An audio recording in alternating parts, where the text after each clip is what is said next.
Hello, my name is Terence and I'd like to read you one of my fireside stories. Now, have you ever seen a swan? Most likely you would have, and it'd be white. Occasionally you may see a black one or even a black-necked one.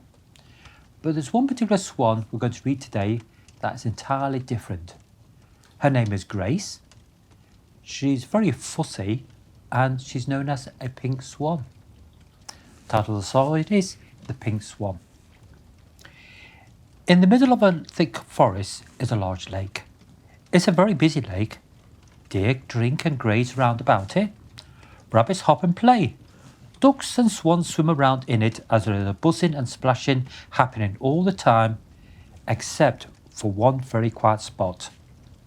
It is totally undisturbed. Away from the hustle and bustle is one lone swan. She is busy preening her feathers and she's completely pink. All her feathers are pink, from her head to her tail feathers, and she wants them to be perfect and clean. No dirt or muck are allowed on her feathers. Her sister and brothers, Georgina, Gregory and George, come up to her. Come and play with us, Grace. We're busy having fun in chasing ducks. Chasing ducks will mean all her feathers will get ruffled. No thanks, I'm far too busy caring for my feathers, so I'll have no time to play. And she swims off to an even quieter part of the lake. Henrietta, Horatio, Hector and Heather next come to see Grace. We are frog hunting. Come and have fun with us. No thank you. I'll get my feathers dirty, replies Grace. She is just happy caring for her feathers. The King of Twendor, King Cuthbert, and his Queen Corvette have a very pretty daughter, Princess Corvine. They were expecting a very important visit from a nearby land, Dinbuna. King Stephen and Queen Sophrona were bringing their son, Prince Sutok, to be introduced to Princess Corvine. King Cuthbert and Queen Corvette were hoping for a marriage allowance so that their two countries will be at peace with each other for a very long time. King Cuthbert orders for Oilvig to see him. Oilvig is a big man, tall and broad. He is very ugly and he has teeth missing and the two front ones protrude out of his mouth. He never bathes or washes and his matted black hair is impossible to comb through. He has many scars on his face and arms from his previous hunts. Oilvig is the king's master huntsman. The king tells him, I want you to go out and get the best thing in the forest, as we are having some very important visitors in 2 days' time. I want them to be impressed with our finest. Oilvig gets his weapons and goes for the hunt. As soon as Oilvig goes out of the castle's gate, it doesn't take long for the news to reach the forest, because near the forest are some birds always on the lookout. When they see Oilvig leave the castle, they know he is out for one reason only, to kill some bird or animal for a meal for the king. Soon all the birds fly off to warn the others in the forest. Oilvig is coming!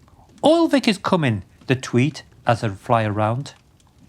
All the animals run and the birds fly as far away as possible, away from Oilvig's harm.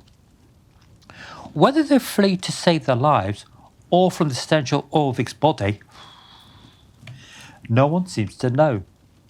But the alarm goes out throughout the forest and the lake. Oilvig is coming! Oilvig is coming! They have to escape quickly because despite his size, he can run fast with his powerful legs. Soon all the forest is quiet and empty when all the birds and animals escape, except for frogs, toads, and one pink swan. Grace never heard the warning, and being so isolated, never knew that all the others had gone, as she was so used to being on her own. Grace never noticed how quiet the forest had become. No sound but the odd croak or a splash from a fish swimming in the lake. She was contented in caring for her feathers. She even looked at her reflection in the water to check all her pink feathers were neat and tidy and nothing was out of place. Oilvig's quick pace had now changed to a stealth mode as he crept through the forest. For a big man, He could easily walk through a forest without making a sound. Any growth in the way could easily be chopped away with his long, sharp knife. With one quick swish, his pathway would be clear. His eyesight was sharp, and his hearing was keen. Yet he could hear and see nothing. Ulvik knew that the forest knew of his presence. Maybe he'll find a sick or lame animal, as he's done before, or a wounded bird that couldn't get away before his arrival. He kept looking and listening till he came to the lake. The lake was still and quiet.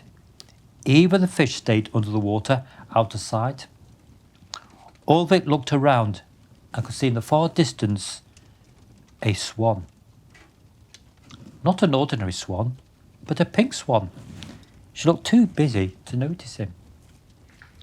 Ulvik kept closer and closer, nearer and nearer. No sound was made, only the occasional swish from his sharp knife. He was now close enough to shoot an arrow at the pink swan. His feet were solidly glued to the ground as he got his bow and arrow ready. As done by practice, he got an arrow positioned, raising the bow till the arrow was pointing straight at the swan and was in a perfect place for the shot. The arrow was aimed directly for Grace's neck. He pulled the bowstring back slowly and effortlessly, ready for the release. He was close enough for the one shot, and he never misses. Grace never knew he was there or where what was coming. Twang! She had just seen an odd feather out of place and had to sort it out. As she bent down, she felt a quick brush pass behind her neck, and a split second, a thud hit in a tree. She knew what it was. Ulvik couldn't believe it. He has never missed before and been so close as well. He gets the next arrow ready, knowing that she'll try and fly away, and he was prepared for that. Grace heard a little twig break and knew where the hunter was. If she flew, she'd be out in the open and be shot. She had to run and hide into the forest. With a speedy flap and splash, she was up the muddy bank and heading for the thick undergrowth. Ulvik was shocked. He was expecting her to fly, but she didn't. She had to give chase as there was too many things in the way for a clear shot with a bow and arrow. Putting them away, he gets his long sharp knife out ready and run toward her. He knew the forest had too many trees and shrubs for a swan to fly off, and he knew he could run faster than a swan. Grace had to get away, and quickly. She felt the spiky branches pulling on the feathers, the leaves mingling with her feathers as she runs as fast as she can. She heard the huntsman's heavy feet getting closer and closer. Ulvik knew where the pink swan was going, as he only had to follow the trail of pink feathers she was leaving behind on the shrubs and branches. All of a sudden, Grace had stopped running. Ulvik had grabbed all of her tail feathers as he pulled her off the ground. The pain of losing all her beautiful tail feathers were greater than the pain of her tail feathers being pulled out. Grace gave out a large cry of pain. Ah! A blood-curdling squawk. Georgina, Gregory and George heard the terrible shriek in the far distance and knew it was Grace. Ulvik must have got her, Gregory said as there was a deathly silence that followed.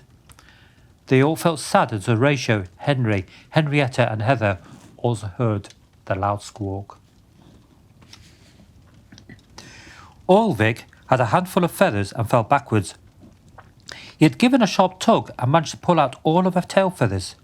In his fall, his sharp knife had cut off his little right toe. This will slow down Ulvik's ability to run fast, which annoyed Ulvik so much to let it happen that he was hopping mad, literally. Grace was out to escape both at that moment, but her feathers were getting less and less as the shrubs and branches were stripping more and more feathers off her. Soon there were no more feathers left for Ulvik to follow her, and soon she was as muddy as the ground she was running on. Ulvik stopped to listen. He knew there was no more feathers to follow in his chase. He looked around to listen carefully as he knew he would be able to hear her breathing. She'll be close by, but where, he thought. Grace was breathing heavily through fear and exhaustion. But the frogs knew that, and many had gathered around her and started to croak loudly. Ulvik could hear the croaks, but ignored them. "Who wants frogs?" he said to himself as he gave up the chase for the Pink Swan. He decided to go back to the castle and get the cook to do a goose instead. He'll use the pink feathers that he has got to tell the king that he had found the Pink Swan in the forest. Only he and the cook would know. Ulvik left with the pink feathers, and soon news went around. "Ulvik has left the forest! Ulvik has left the forest!" Gregory, George and Georgina went where the new Grace used to go. They saw a large amount of her feathers round about, and following the footprints found some blood on the ground. "This must be where Ulvik must have got her," said George. They all felt sad that their sister had gone, even though she never played with them nor did anything with them. But Grace was Grace, and they'll miss her. A frog came up to Georgina and tried to get her attention. She was horrified. Swans have nothing to do with frogs, and usually frogs keep away from swans because swans are unkind to frogs. This frog was different. He was trying to get their attention, and by his jumping up and croaking, they knew he wanted them to follow him. They were led deeper and deeper into the forest, where swans never go. Then they saw the most ragged and scruffiest swan in their life. She hardly had any feathers, and what they were dirty and white. One of her wings was damaged. Not one of them recognized it was Grace until she spoke first. "Georgina." They all knew instantly that it was Grace, that they were overjoyed to know that she was alive. Soon all in the forest heard how Grace had survived from the clutches of Ulvik, a story that seemed impossible, but Grace was alive to tell the tale. Because she had only a few feathers to keep her warm, Georgina, Henrietta and Heather took it in turn to use their wings to keep her warm and dry, till all her feathers grew back again. A few months later, all her feathers had grown again, but this time there wasn't a single pink feather, as they were all like her sister, brothers and cousins, white. Grace never did go back to spending all her time preening her feathers. She played games like duck chasing and frog hunting. The frogs like this game now because they like the fun of hiding, and the swans are not nasty as to them as before. Because of Ulvik's adventure, there is a story that in the forest there is a pink swan. But as all the swans are white, this must be just a fairy tale.